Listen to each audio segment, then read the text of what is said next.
I did it, guys. I've become the 16th Final Fantasy, and I have some thoughts.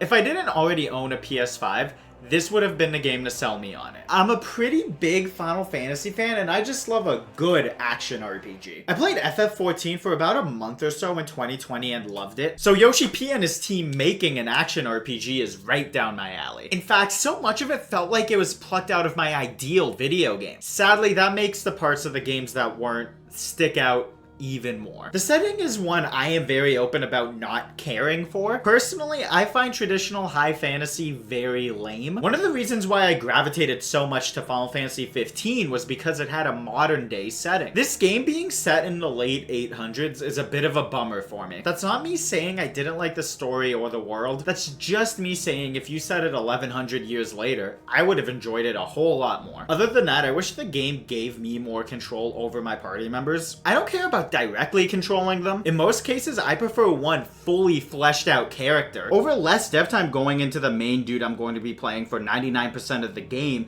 to make a character I'm going to play 3 times playable. I would have liked if I could have changed and viewed their equipment or see their health bars, because I only really felt their impact when they healed me. I didn't really have an idea of how much damage they were doing. Adding something to make them feel like they had impact would have been nice. I wish this game had combo attacks like 15, or to tell them to do an attack like with Torgal. Along with those complaints, I saw a lot of people hating on the side quests when the game came out. I think it's because the early game ones aren't really that interesting plot-wise, because they're just standard side quests. The biggest issue is that the game is fully voiced, so if you don't have subtitles on, you're just sitting there waiting for them to finish talking. And sometimes they can talk for a while. I also think how good the main scenario is plays a factor in this, because holy, this story is a ride and the side quests aren't. Complaints over. Time to gush. This game opens with the typical JRPG hometown being attacked, but I've never seen it done so well before. Within its opening hours, it shows you the scale of the icons, how brutal this game can get,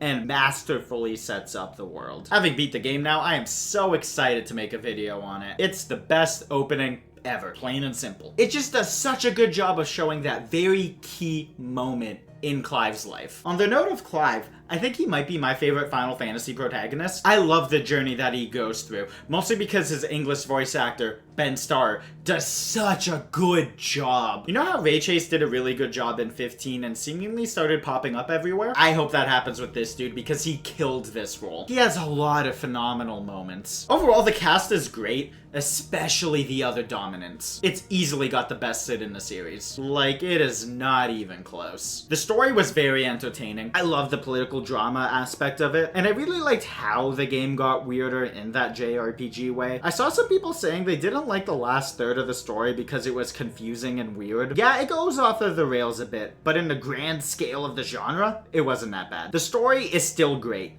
It's got a lot of heart at its core. That core is very good, and I loved it. It was also nice seeing a game cover so much of a character's life. It's entertaining from start to finish, with the highlights being the icon fights. The first one was just Panzer Dragoon. The second one, you get more control, but it still wasn't as much as I wanted. But then the game does what I've been begging for any game with giant boss fights like this to do. It makes them play exactly the same, except everything is heavier. And when you reach that third icon fight, oh my god, it gets so fun. One of the boss fights in this game might be one of my favorite boss fights of all time. And there's an arcade mode where you can play boss fights and stages. Hell yeah, dude. They're all insane, and it kind of reminded me of Azura's Wrath, a game I never played, but I've seen clips of. The scale and fun in these fights are truly unmatched. Dude, if this is what the Kingdom Hearts boss team can do on PS5, KH4 is about to pop the hell off. Some of them actually left me jaw dropped. Regular combat is such a blast too. I know some people are upset that the game went full character action. Counterpoint, it's still really fun. Final Fantasy has slowly been evolving over its 30-year run.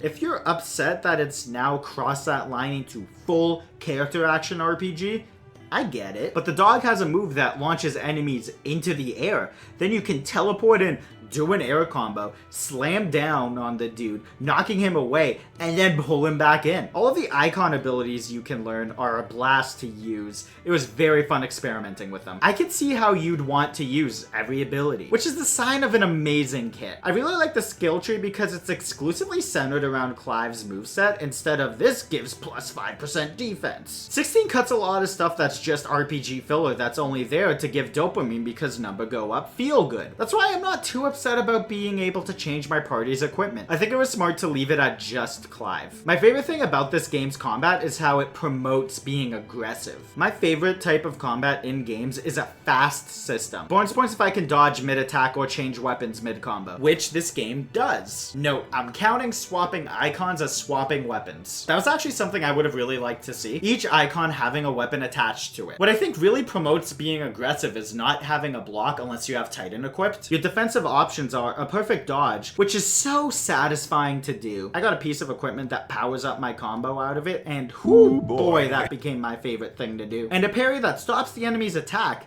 and activates switch time. This is by far my favorite action RPG combat. When you get a boss's patterns down and you're dodging everything, you're landing parries at opportune times, it just feels so good. The bosses also telegraph their attacks like an MMO, which really worked here. It's peak, plain and simple. This is the most fun I've had with bosses in a video game. The general loop of bosses is tearing down their will so you can stagger them, then kicking their teeth in when their defenses are lowered. That loop was great, and I was always pushing to do more damage when a boss got staggered. I do wish the game was harder, but after you beat it, you unlock a harder difficulty with New Game Plus. So on a difficulty where the game is pushing back harder, I might enjoy the combat more. Graphically, this game is perfect. The soundtrack is phenomenal. The active time lore is something that was in Like a Dragon Ishin, and I said in that review that I want JRPGs to do this, and they did an even better job with it here. Like I said at the beginning of this video, so much of this game feels like a dream come true, which makes the stuff that wasn't